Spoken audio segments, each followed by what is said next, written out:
Baik, Assalamualaikum warahmatullahi wabarakatuh. Shalom, Om Swastiastu, salam nama budaya, salam kebajikan bagi kita semua. Izin memperkenalkan diri, Taruna Utama, Politeknik Pemasyarakatan Angkatan 56. Nama Yunan Faris Jabo, STB 4587, Prodi Teknik Pemasyarakatan kelas B. Di sini saya akan menjelaskan sebuah materi yang agak sulit untuk dimengerti untuk beberapa orang. Jadi bagi kalian yang merasa bahwa mudah menyerah dan ingin untuk melanjutkan happy saja di kehidupan ini, saya harap kalian untuk skip saja video ini. Karena ini hanya untuk para sigma male yang merasa bahwa mereka mau mengimprove dirinya sendiri, mereka mau mengembangkan ke next level dirinya sendiri. Karena pembahasan ini cukup berat untuk anak-anak. Jadi tanpa basa-basi, saya akan menjelaskan mengenai filsafat ini. Ada 3 pokok bahasan kita kali ini. Yang pertama adalah epistemologi, ontologi, dan aksiologi. Di sini kita akan membahas mengenai 3 hal tersebut dengan cara lebih ke arah membayangkan, melatih imajinasi kalian. Bayangkan sebuah rumah. Jadi mari kita mulai. Baik, selanjutnya saya akan membahas mengenai 3 ilmu yang sebelumnya saya bahas.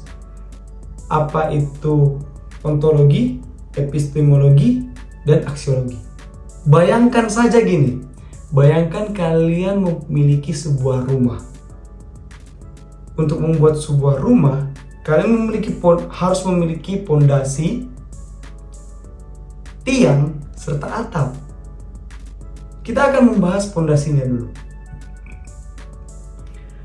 Ontologi. Ontologi itu adalah dasar dari segala pertanyaan-pertanyaan, dari segala rasa keingintahuan kalian. Oleh karenanya, ontologi itu merupakan ilmu yang membahas hakikat yang ada di dunia ini. Dengan kata-kata apa? Semua orang untuk mengkaji lebih dalam terkait suatu hal harus memiliki rasa penasaran tentang satu hal itu. Rasa penasaran itu dipicu dengan kata-kata apa. Misal, apa itu pemasyarakatan? Apa itu bisnis? Apa itu yang sekarang lagi viral itu trading kripto? Apa itu trading? Apa itu kripto? Perbanyak di pondasi dulu dengan ilmu ontologi. Pertanyaan apa saja itu termasuk dalam ontologi. Jadi sebenarnya simple. Tapi orang-orang banyak mengkaji satu hal itu tidak memperbanyak pondasinya. Makanya pondasi pengetahuan mereka itu kurang. Karena kurang bertanya apa terkait satu hal itu. Nah, ontologi itu merupakan suatu ilmu kefilsafatan yang membahas sesuatu yang sudah konkret. Pembahasannya apa itu sudah hal yang mutlak.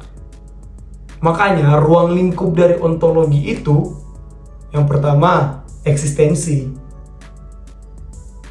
Itu mempertanyakan keberadaan dulu. Apa itu mempertanyakan keberadaan dulu. Selanjutnya esensi. Apa gunanya kalian mengkaji itu?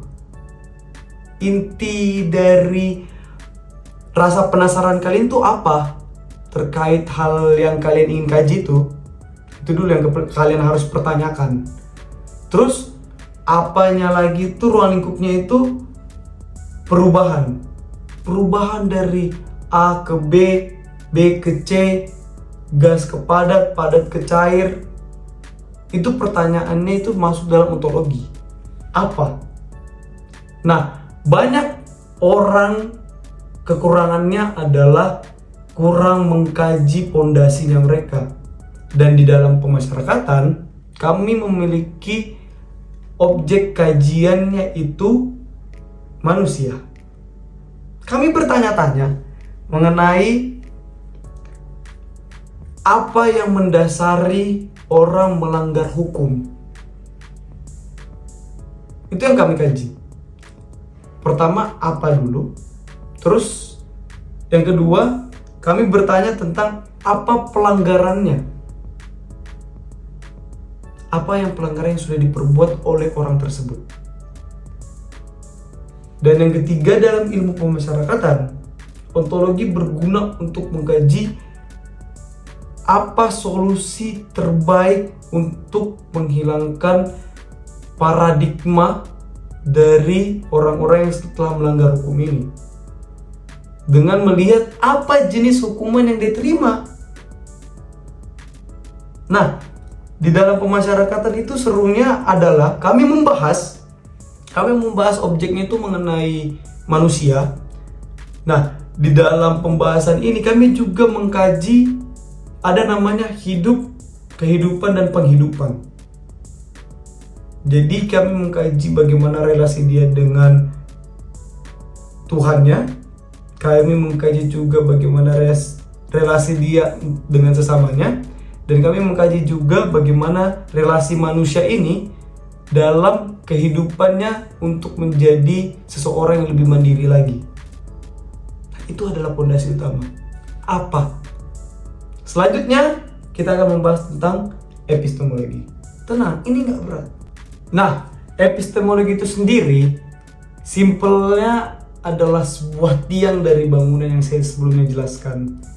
Jadi dalam tiang itu kita mencari tahu bagaimana cara untuk merealisasikan dari fondasi yang telah kita cari tahu. Nah, epistemologi di sini asiknya adalah kita akan membahas mengenai bagaimana caranya memperoleh hal tersebut dari fondasi kita. Terus bagaimana cara mencari tahu sumber pengetahuan dari hal yang sebelumnya kita cari tahu. Selanjutnya kita akan melakukan pengujian ulang validitas dari apa yang telah kita cari tahu di ontologi sebelumnya. Simpelnya gini, setelah kalian mencari tahu mengenai apa itu bisnis, apa itu trading kripto, apa itu pemasyarakatan, kalian mencari tahu bagaimana cara melakukannya. Bukan cuman apa doang, tapi bagaimana cara merealisasikannya itu adalah next level dari pengetahuan yang akan kita kaji. Bukan cuma sekedar omong kosong. Jadi kita harus, setelah kita cari tahu apa, kita harus cari tahu bagaimana cara realisasikan. Bukan cuma sekedar impian doang, banyak cerita. Nah, untuk epistemologi itu sendiri yang saya sukanya adalah di sini kita akan mencari tahu dari aspek kenyataan. Bagaimana kebenaran, bagaimana cara realisasikannya, bagaimana step by step, langkah demi langkah untuk merealisasikan pengetahuan yang kita cari sebelumnya di ontologi. Nah, untuk epistemologi ini dia lebih banyak ke arah membaca, cari tahu sumber-sumbernya, bagaimana caranya. Sumbernya itu biasanya dari kajian literatur, dari prinsip-prinsip yang telah dikemukakan oleh orang-orang sebelumnya. Jadi epistemologi itu berperan sebagai penghubung lah antara rasa penasaran dan cara realisasikannya. Nah, dalam pemasyarakatan itu sendiri, epistemologi itu sebelumnya saya sempat jelaskan bahwa kita mencari tahu objeknya mengenai manusia.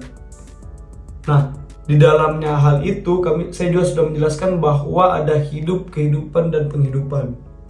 Nah, kita itu di epistemologi mencari tahu lagi bagaimana hubungannya dia dengan Tuhannya, bagaimana cara memperbaiki hubungannya itu untuk hidup dulu. Di kehidupan kita akan cari tahu bagaimana caranya kita dapat mensosialisasikan kembali lagi dia dengan masyarakat, bagaimana caranya dia untuk dapat bergaul lagi dengan lingkungannya. Dan yang ketiga itu kami akan mencari tahu bagaimana ya cara dia dapat setelah keluar dari masa penghukumannya ini, dapat menjadi pribadi yang bertanggung jawab, mandiri, bekerja, dan lain-lain. Itu adalah the next level dari pertanyaan kami sebelumnya. Selanjutnya, kita akan membahas tentang aksiologi. Nah, aksiologi itu lebih ke arah atap dari bangunannya yang kita sebutkan tadi. Maksudnya atap ini dia lebih mempertanyakan kegunaan dari ilmu yang kita kaji sebelumnya dari epistemologi dan ontologi. Maksudnya gimana? Gini, aksiologi itu lebih mempertanyakan manfaat dari apa yang kita cari, bagaimana, dan itu di puncaknya adalah manfaat dari yang kita cari itu apa sebenarnya. Misal kalau kalian berbicara tentang bisnis, berarti manfaat bisnis untuk kalian itu apa? Trading kripto dan lain-lain, manfaatnya buat kalian itu apa? Nah, aksiologi itu mempertanyakan tentang kegunaan dari ilmu yang kalian cari dari tadi. Dimana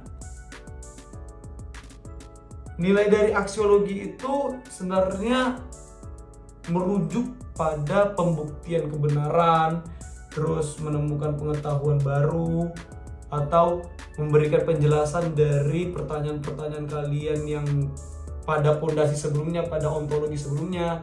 Nah, di situ fungsi dari aksiologi. Sebenarnya lebih ke arah bagaimana cara kalian memanfaatkan ilmu pengetahuan yang kalian peroleh sebelumnya sih. Karena percuma saja ketika kalian penasaran dari kata apa ontologi, terus kalian sudah tahu bagaimana cara melakukan dari ilmu yang kalian sebelumnya kaji, tapi pada akhirnya kalian tidak mengetahui apa manfaat dari ilmu itu. Jadi sebenarnya omong kosong doang. Nah, dalam pemasyarakatan, aksiologi itu dia lebih ke arah perencanaan, perealisasian dari bagaimana sebelumnya di epistemologi. Bagaimana perencanaan perawatannya, pembinaannya, pembimbingannya. Nah, kami itu mencari tahu mengenai tujuan dari pembuatan program-program tersebut. Apa target-target program tersebut? Nah, ketika itu sudah sesuai dengan apa yang kami inginkan, disitulah baru kalian realisasikan dari ilmu aksiologi ini. Jadi menurut saya sekian dulu untuk pembahasan kita mengenai 3 ilmu tersebut. Karena untuk mengkaji lebih dalam, menurut saya itu sudah tergantung dari pribadi masing-masing. Apakah kalian mau mengembangkan diri menjadi lebih baik dengan memiliki dasaran-dasaran yang seperti saya sebutkan sebelumnya, ontologi, epistemologi, dan aksiologi. Untuk mencari tahu hal-hal yang baru itu kalian perlu 3 step by step ini. Jangan kalian lewatkan. Dan terima kasih kepada kalian yang sudah menonton sampai akhir. Tentu saja pembahasan ini cukup berat untuk orang-orang yang baru mau meningkatkan diri atau sering bermalas-malasan dengan diri sendiri. Tapi untuk kalian yang menonton ini sampai akhir, tepuk tangan untuk diri kalian sendiri. Karena kalian sudah mau berusaha untuk meningkatkan nilai dari diri kalian sendiri. Sekian dari saya. Wassalamualaikum warahmatullahi wabarakatuh. Shalom, Om Swastiastu, salam budaya, salam kebajikan bagi kita semua.